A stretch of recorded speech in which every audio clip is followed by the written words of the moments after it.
then we conceded, and I think that did influence our performance. Possession, and we always gave them the option of a free man, so we struggled. Even though we conceded two goals from set pieces, with the exception of that goal that they missed to make it 3-0, so we could have been a bit more switched on. But I think we're extraordinary after the break. I think we saw exactly what sort of team we are in the second half. We didn't let them breathe, we didn't let them settle, we pressed very well. And unfortunately, within the frenetic nature of the game, we weren't able to make it two apiece.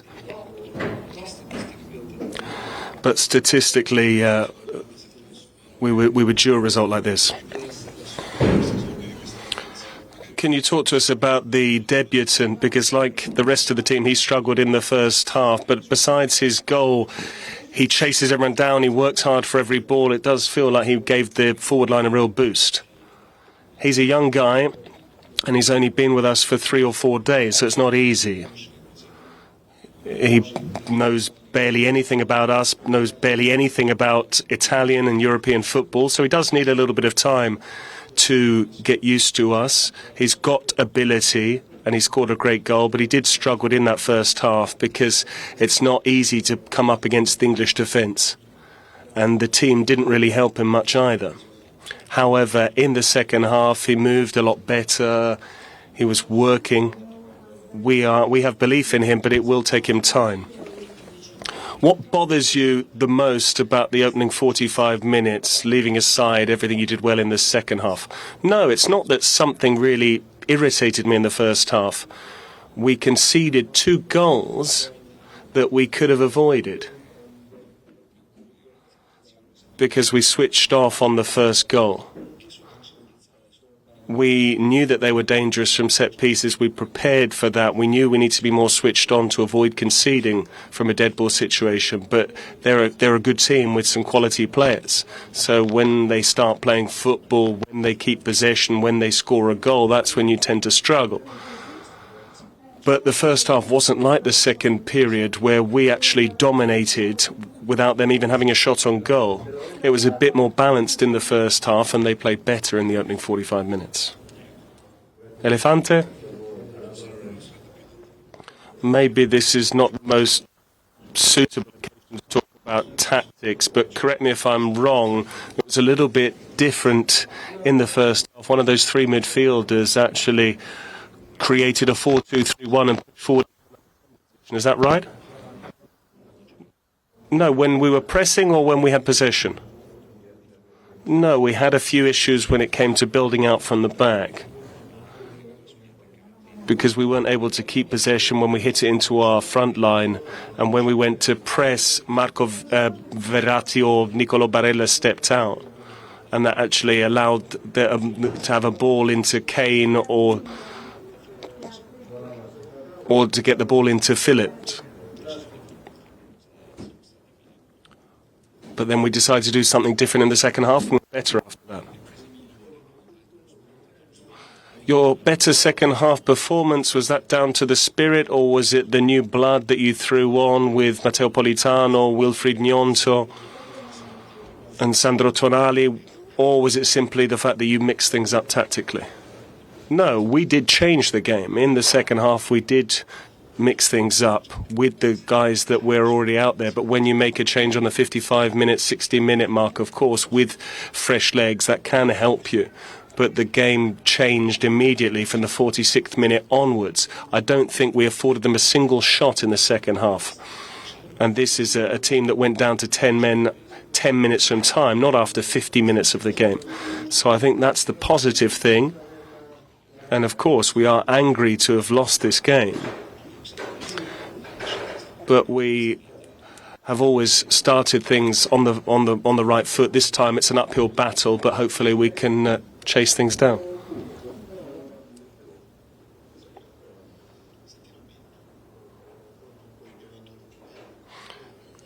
We won Euro 2020 with your double playmaker, keeping possession.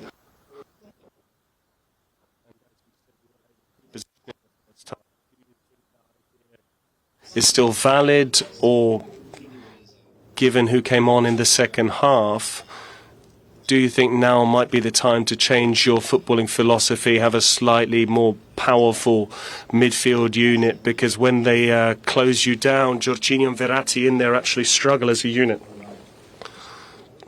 I think sometimes you need to change things, and occasionally, yeah, you do need to change personnel, and they don't have the same skill set. But our players are still very good players. They're not winding down their careers. Of course, we no longer have another player who has the same skill set as Jorginho. Maybe there are other players that have the ability of Federico Di Marco, and there are a number of players who play like him.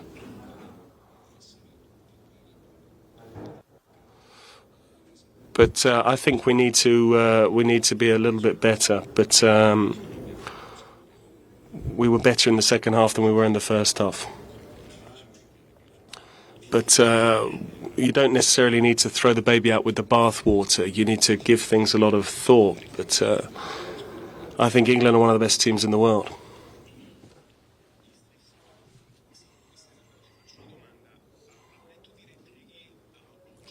Besides Retegui, this was a competitive match, but ultimately it was the same team from 20 months ago. There was 9 survivors from that side that won Euro 2020, apart from Pellegrini and Retegui. Why did you go back to that particular system? England had the same team as well.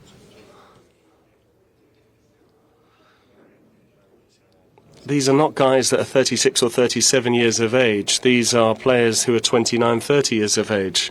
This was a top-level match.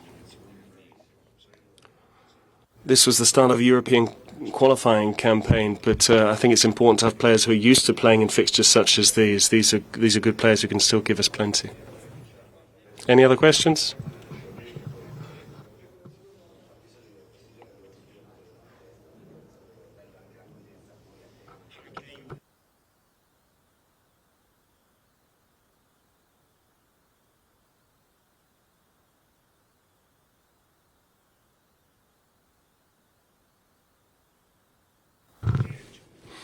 I'd like to start by congratulating him for what he's achieved. He's a fantastic striker because he can do the lot.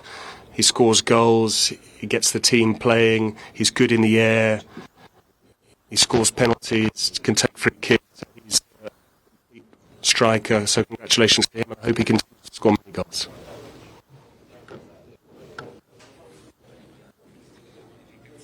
This is the first game of Euro 2024 qualifying, and it went badly. Now it's an uphill battle when it comes to trying to qualify for the road to Germany 2024. I think there's still 9 games to go. How many games have we still got to play? 9. Yeah, Italy, England could have ended up in a defeat, just like we won at Wembley, so they could have won here in Naples. There are another 3 or 4 teams in the group, and so we've already started well, both when it came to Euro 2020 qualifying and then World Cup qualifying as well. But ultimately the World Cup qualifiers didn't pan out as we would have liked. But now we have started with a few issues. It is an uphill battle, but we've started with a defeat. We need to bounce back. But we're fairly positive about that. Bocci? And then we need to finish up because we've got a flight to Malta. Roberto, what do the wing-backs need to do to help you play better, or the wingers rather? I don't think Berardi tried to beat his opponent in the first half. Do they need to be a bit braver in taking on their players 1 against 1? Domenico Berardi's only just fit again. Maybe he's not 100%, but